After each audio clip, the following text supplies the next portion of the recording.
Raul Santos. O sige, magpasalamat ka na sa Panginoon sa himala. Una sa lahat, nagpapasalamat po ako sa Amang Diyos. Nasa langit sa Panginoong Kristo.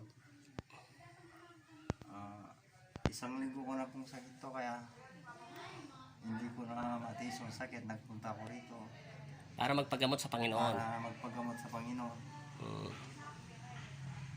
Natanggal naman yung nararamdaman ko.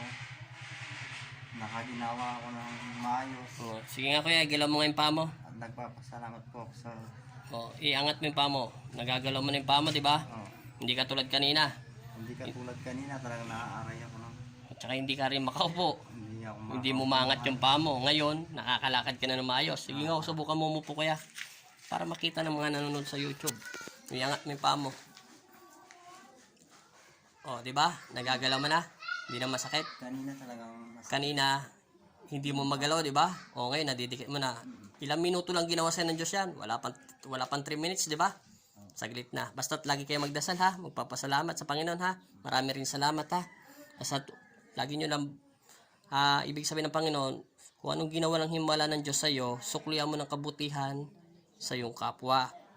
Kung wala pa tayong pagsisimba o pagsasamba, manalangin na lang tayo para bigyan tayo ng swerte ng Diyos, ha? Yun lang, basta't yun lang importante sa Panginoon. Huwag lang mawala ng pag-asa. Ang nakasagi sa'yo, isang white lady at isang itim. Dahil sa pagputol mo ng puno, di ba nagputol ka ng puno? dalawa yung naputol ko. Dalawang naputol mo. Yung masama nga lang, hindi ka nagpasintabi. Yun ang Hindi ko alam kung binayaran ka magputol ng puno. Wala tayong magagawa kasi trabaho, hanap buhay. Yun nga lang, ang masama sa atin, hindi tayo humingi ng pasensya. Pasintabi na puputulin ko ang bahay mo puno mo dahil kailangan ko rin ng pera para sa aking pamilya. Trabaho lang, di ba? Yun lang. Basta ako na gumawa ng paraan yun para matanggal sa isa.